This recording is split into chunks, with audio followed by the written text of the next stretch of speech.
Well, hello, my chickens and roosters. How are you today? We're going to be doing a faceless video for you today. This is just fragrances that I want to share with you. These are my fragrances of the week. We are still somewhat in mild weather. So these are the fragrances that I was craving this week.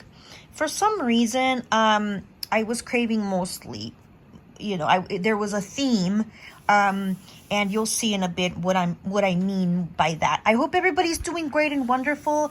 Thank you so much to those of you returning subscribers and those new subscribers. Welcome, welcome, welcome. This is a fragrance review for you. We do affordable fragrances and celebrity fragrances for the most part. Okay, so here we go. Without further ado, this is what I was feeling like this week. And what I was feeling like this week, I started off with this iconic Britney Spears Fantasy.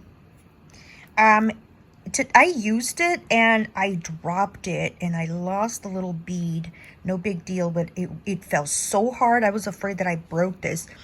This has been in my collection for a little bit, and I was really into this fragrance, Britney Spears Fantasy.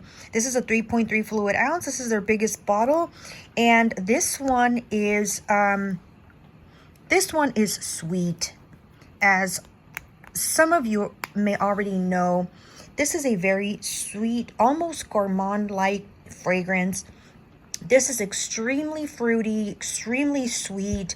It has lychee notes. It's got like a cupcake frosting kind of a note in there, chocolate note. So it is somewhat gourmand. Some people find it very juvenile. To me, I don't like to categorize certain fragrances that way. Even mature women enjoy this fragrance. And look at the dent on this one. It's almost half. This is a power bomb.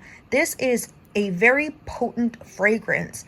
And it is loved by many, many, many people. I have received compliments by when I wear this, and I think it's because it's a projector. It projects loud, and it stays on your skin for hours and hours on end, and it stays on your clothing even longer. It does have a little bit of a dry down powdery, but it dries down sweet. It carries through, that sweetness carries through the whole entire life of the fragrance when you're wearing it. So I hope these bottles stay on there because I'm doing this on my bed. Okay, so there you go. That's my first one. The second one I was wearing was another Britney Spears, and it's this cutie patootie little blue bottle, and this is Curious by Britney Spears. Those of you that are familiar with the Britney Spears line, well, a lot of these fragrances are very amazing performers, and they're good quality. So this Curious is an eau de parfum, as well as the Fantasy that we just reviewed. 3.3 fluid ounce, another 100 ml. This is one of the more newer bottles. It doesn't have the charm around the neck, as you may see. This is a beautiful aqua blue bottle, vintage looking.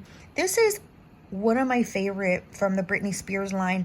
This is an aquatic floral, and it says a pear freshness at the top that does linger for about an hour or two, possibly 3, and then you start to get more of the magnolia notes and tuberose. So I get a lot of tuberose more than anything in the dry down with this one, but that pear note at the top, oh my god, it's to die for. I love the freshness. It gives it a little bit of sweetness. This is a very, very tender fragrance. I have received compliments with this one as well. And this is one of the fragrances that I just spray and spray, and I just can't stop smelling. This one doesn't have that big of a dent, just because I don't need a lot for this one, but it's still you know, for a big bottle, it still has quite of a dent on it. But that's a floral, aquatic floral with pear fruit top notes at the top. It's very, very, I love that. It's lovely. It's so sweet and very, very cute and fresh fragrance, watery fragrance with a lot of aquatic freshness vibes to it. The third one I have here that I was wearing this week is this Jimmy Choo. And this is an Eau de Toilette. I don't have the Eau de Parfum. This is an Eau de Toilette right here, and this is a 1.3 fluid ounce. This one here is another flower. This is another little flower, little baby here. So this has patchouli. It has mild patchouli, but it has a lot of floral notes.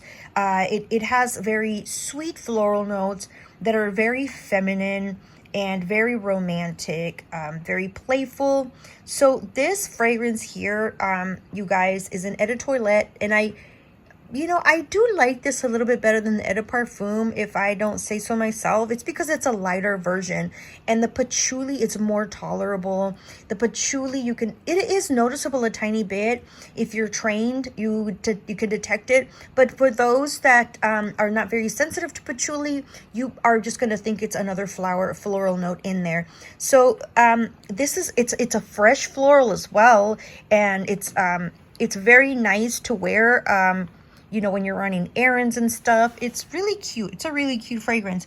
So, you know, the theme here so far is sweet and floral. And it's going to carry out through I have 2 more fragrances to review with you guys.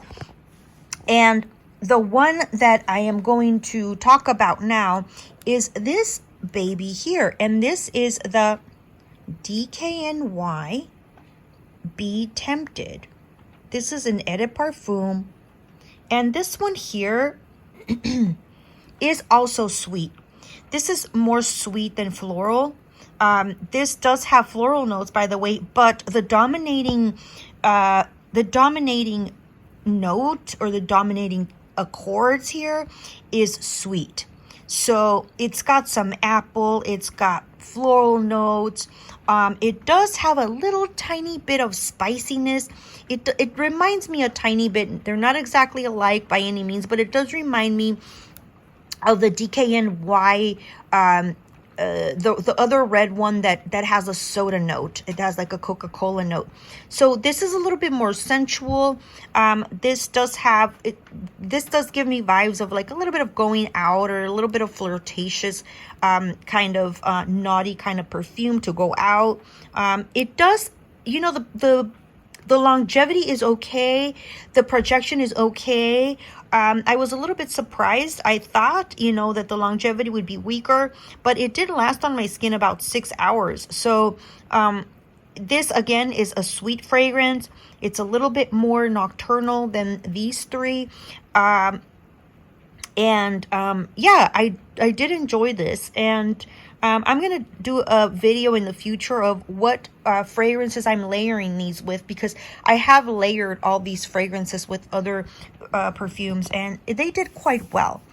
So you guys, as you can see, we have 4 fragrances. We have one last one to review. Thank you so much, you guys, for sticking around until the end of the video. Please don't hit that like button for me and subscribe if you haven't done so. I am trying to reach my 1,000 subscribers, and you know, with your help I can definitely do it. Share this video, comment, and just let me know your thoughts on my content, anything that you would like for me to change or anything differently that you'd like to see.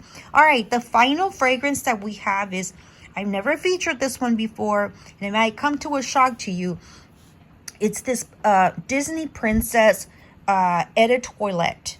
This Princess Eau de Toilette does not come with any label. It just has a stamp at the bottom. As you can see there's like a code, and this is I forget this princess name. There is some. These are made in Spain, so it's Disney, and it's a 3.4 fluid ounce, and I think her name is Mohana or Kuna. Oh gosh, I don't know. Anyways, so this one I found at a Ross, and this is a straight up watermelon bubble gum bubble yum kind of a fragrance. This is an extremely fruity candy like scent, and I'm gonna show you the level. This is just one use, you guys. Look at the bottle right there. It's the level of the juice is right below that line, that blue line right there. That's how much I used it. That was in one day, one use right there. Do you see that? That's how much I sprayed in one day. I must have done like 50 sprays with this one on me. I started off with about 30 when I got ready, and then I let an hour pass by and I sprayed another like 10, and then I waited like 2 hours and I sprayed another 10. I probably oversprayed more than 50. I mean, easily more than 50. The problem with this one, the longevity is so weak. If I would have known the performance on this one, I would have not purchased this fragrance. Unfortunately, it didn't last. I kept reapplying and reapplying and reapplying, and it was kind of annoying. I carried this bottle with me in my purse. It does smell nice and pleasant. It smells like the bubble yum watermelon bubble gum flavor. That's exactly what this smells like. And like I said, it was kind of a disappointment. This is cute to gift to like a little girl, or I don't know. I mean, if you're a collector and you're not going to expect to use it or expect a great performance on it, these are cute stocking stuffers. They weren't that cheap at Ross. They were $10. So again, this was the last fragrance that I am reviewing. Very disappointed with that one. I don't know if I'll ever use it again, but I just wanted to share my fragrances of the week, and those are it right there. As you can see, the theme was sweet, fruity, and florals, and sweet florals. So yeah, you guys, two of these fragrances have patchouli, which is this one, and I believe this one might have patchouli. But yeah, and the longest longevity performer obviously is the Fantasy at number 1. And then we have Curious at number 2. And then we have the Jimmy Choo at number 3. And then we have the DKNY Be Tempted at number 4. And number 5 performer, the worst performer fragrance I have ever experienced in my fragrance experience. So let me know what you think about these fragrances, you guys. Let me know if you have any thoughts, any comments. If you have a particular favorite out of these, or what is your signature scent? What are the fragrances you are wearing this week, and where are you tuning in from? I would love to hear from you. Thank you so much, everyone, for being here and being so loving and supporting. Thank you, thank you, thank you. I hope everybody has a wonderful, amazing day. Stay blessed, everybody. Bye.